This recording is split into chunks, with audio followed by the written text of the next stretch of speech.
Assalamualaikum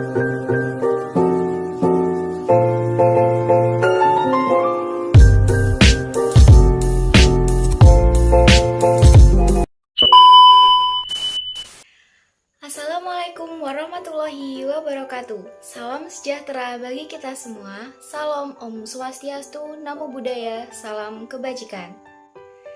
Halo semuanya, bagaimana kabarnya? Semoga selalu dalam keadaan sehat ya. Sebelumnya perkenalkan, saya Mumayyiza dengan NIM K71211183 dari kelas 2B dari Program Studi Pendidikan Guru Sekolah Dasar Kebumen, Fakultas Keguruan dan Ilmu Pendidikan Universitas 11 Maret Surakarta. Dalam rangka memenuhi tugas struktur 3 mata kuliah Pendidikan Kewarganegaraan yang diampu oleh Bapak Dr. Andes Wahyudi, Magister Pendidikan, saya akan menyampaikan materi tentang strategi integrasi nasional. Masalah integrasi nasional merupakan persoalan yang dialami oleh hampir semua negara, terutama bagi negara-negara yang usianya masih relatif muda, termasuk negara kita, negara Indonesia. Hal ini disebabkan karena mendirikan negara berarti menyatukan orang-orang dengan segala perbedaan yang ada menjadi satu entitas kebangsaan yang baru yang menyertai berdirinya negara tersebut. Begitu juga negara Indonesia yang usianya masih relatif muda. Sejak proklamasi kemerdekaan sampai sekarang, negara Indonesia masih menghadapi persoalan bagaimana menyatukan penduduk Indonesia yang dalamnya terdiri dari berbagai macam suku, memeluk agama yang berbeda-beda, berbahasa dengan bahasa daerah yang beraneka ragam, serta memiliki kebudayaan daerah yang berbeda satu sama lain untuk menjadi satu entitas baru yang dinamakan bangsa Indonesia.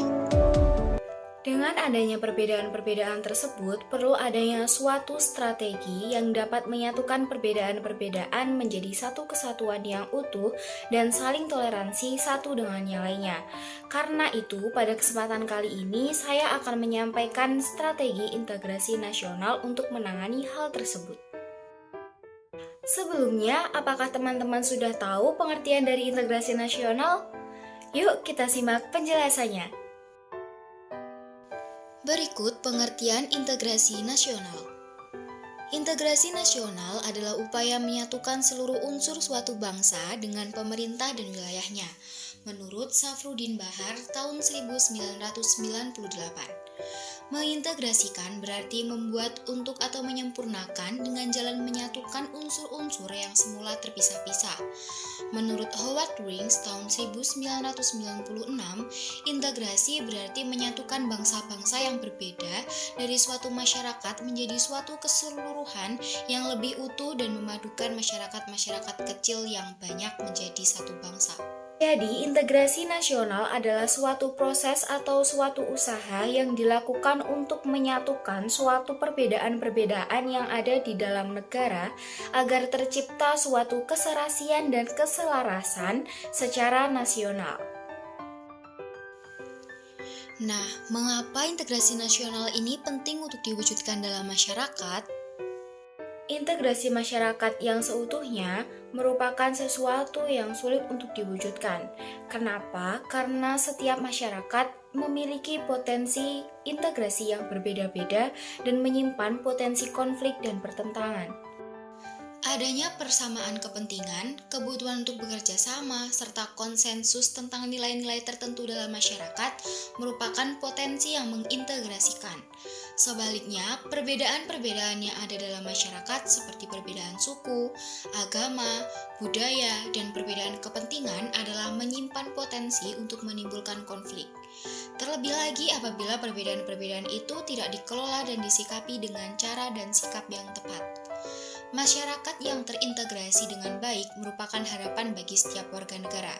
Jadi, apapun kondisinya, integrasi masyarakat merupakan sesuatu yang sangat dibutuhkan untuk membangun kejayaan bangsa dan negara. Dan oleh karena itu, integrasi masyarakat perlu senantiasa diupayakan untuk keberlangsungan suatu negara. Masyarakat Indonesia merupakan masyarakat yang pluralitas. Apa sih masyarakat pluralitas itu? Kenyataan bahwa masyarakat Indonesia merupakan masyarakat pluralitas atau masyarakat majemuk merupakan suatu hal yang sudah sama-sama dimengerti. Seperti yang disampaikan oleh Clifford Geertz, masyarakat pluralitas atau majemuk adalah merupakan masyarakat yang terbagi-bagi ke dalam sub-sub sistem yang kurang lebih berdiri sendiri-sendiri, dalam mana masing-masing subsistem terikat ke dalam oleh ikatan-ikatan yang bersifat primordial. Menurut Geertz tahun 1963 halaman 105 dan seterusnya, apa yang dikatakan sebagai ikatan primordial di sini adalah ikatan yang muncul dari perasaan yang lahir dari apa yang ada dalam kehidupan sosial, yang sebagian besar berasal dari hubungan keluarga, ikatan kesukuan tertentu, keanggotaan dalam keagamaan tertentu, budaya, bahasa atau dialek tertentu, serta kebiasaan-kebiasaan tertentu yang membawa ikatan yang sangat kuat dalam kehidupan masyarakat. Dalam kondisi masyarakat Indonesia yang diwarnai oleh berbagai keanekaragaman, harus disadari bahwa masyarakat Indonesia mempunyai potensi konflik yang cukup besar, baik konflik yang bersifat vertikal maupun konflik yang bersifat horizontal. Konflik vertikal di sini yang dimaksud adalah sebagai konflik antara pemerintah dengan rakyat, termasuk di dalamnya adalah konflik antara pemerintah daerah dengan pemerintah pusat. Sedangkan konflik horizontal di sini yang dimaksud adalah konflik antar warga, masyarakat, atau antar kelompok yang terdapat dalam suatu masyarakat tersebut. Menurut Stadman tahun 1991 halaman 373, penyebab konflik kedaerahan adalah: yang pertama, krisis pemerintah nasional baik karena persoalan suksesi maupun jatuh bangunnya pemerintah karena lemahnya konstitusi. Yang kedua, kegagalan lembaga-lembaga negara menangani konflik baik yang melibatkan unsur-unsur masyarakat maupun lembaga-lembaga negara. Yang ketiga, pembatasan partisipasi politik warga negara di daerah-daerah. Yang keempat, ketidakadilan distribusi sumber daya ekonomi nasional dan sulitnya aksesi masyarakat di daerah terhadap sumber daya tersebut. Dan yang kelima, rezim yang tidak responsif terhadap tuntutan warga negara dan tidak bertanggung jawab terhadap rakyatnya. Seperti yang sudah disampaikan di awal tadi, dalam usianya yang masih relatif muda dalam membangun negara, ikatan antara kelompok-kelompok yang berada dalam negara tersebut masih rentan dan mudah tersulut untuk terjadinya pertentangan antar kelompok. Di samping itu, masyarakat di negara-negara berkembang umumnya memiliki ikatan primordial yang masih kuat. Kuatnya ikatan primordial menjadikan masyarakat lebih terpancang pada ikatan-ikatan primer yang lebih sempit seperti ikatan keluarga, ikatan kesukuan, ikatan sesama pemeluk agama, dan sebagainya. Dengan demikian, upaya mewujudkan integrasi nasional yang notabene mendasarkan pada ikatan yang lebih luas dan melewati batas-batas kekeluargaan, kesukuan, dan keagamaan akan menjadi sulit untuk diwujudkan. Dalam rangka mengupayakan terwujudnya integrasi nasional, ada beberapa strategi yang dapat dilakukan oleh suatu negara, yaitu yang pertama ada strategi asimilasi, strategi akulturasi, dan strategi pluralis. Berikut pengertian strategi integrasi nasional. Strategi integrasi merupakan penyatuan berbagai unsur dalam masyarakat berdasarkan aturan tertentu sehingga terjadi kesepakatan dan tujuan secara nasional untuk diwujudkan bersama. Dengan adanya ketiga strategi tersebut terkait dengan seberapa jauh penghargaan yang diberikan atas unsur-unsur perbedaan yang ada dalam masyarakat. Strategi asimilasi, akulturasi, dan pluralisme masing-masing menunjukkan penghargaan yang secara gradual berbeda dari yang paling kurang, yang lebih, dan yang paling besar penghargaannya terhadap unsur-unsur perbedaan dalam masyarakat di dalam upaya mewujudkan integrasi nasional. Yang pertama yaitu strategi asimilasi. Asimilasi adalah proses pencampuran dua macam kebudayaan atau lebih menjadi satu kebudayaan baru, di mana dengan percampuran tersebut maka masing-masing unsur budaya melebur menjadi satu sehingga dalam kebudayaan yang baru itu tidak tampak lagi identitas masing-masing pembentuknya. Ketika asimilasi ini menjadi sebuah strategi integrasi nasional, berarti bahwa negara mengintegrasikan 191 masyarakatnya dengan mengupayakan agar unsur-unsur budaya yang ada dalam negara itu benar-benar melebur menjadi satu dan tidak lagi menampakkan identitas budaya kelompok atau budaya lokal. Yang kedua adalah strategi akulturasi.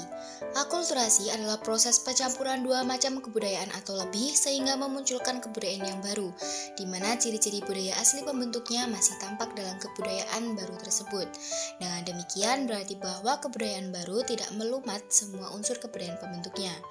Dengan strategi yang demikian, tampak bahwa upaya mewujudkan integrasi nasional dilakukan dengan tetap menghargai unsur-unsur budaya kelompok atau budaya lokal, walaupun penghargaan tersebut dalam kadar yang tidak terlalu besar.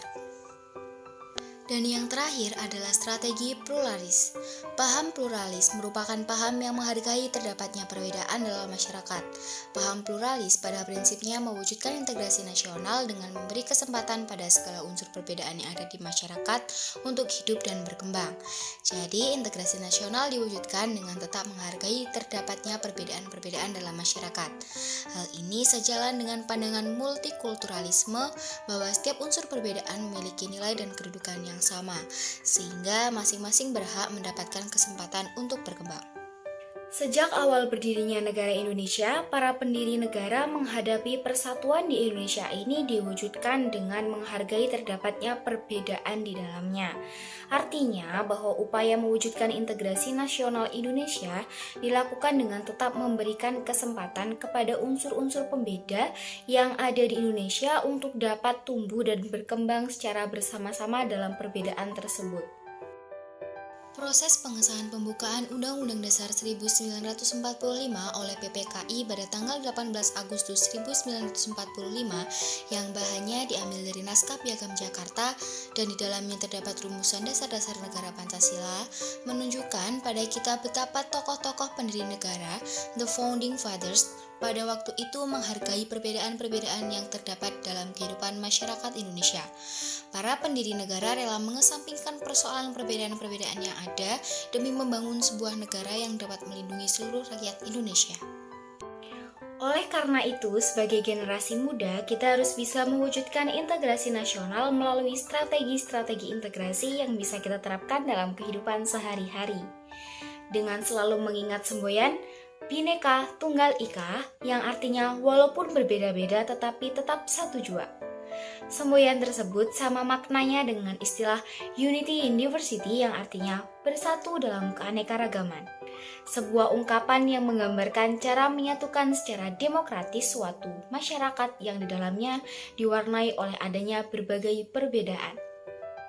Sekian yang dapat saya sampaikan, semoga dengan adanya video ini dapat bermanfaat bagi kita semua. Bila ada kurang lebihnya saya mohon maaf. Terima kasih semuanya. Wassalamualaikum warahmatullahi wabarakatuh. Sampai bertemu di video selanjutnya. Bye-bye.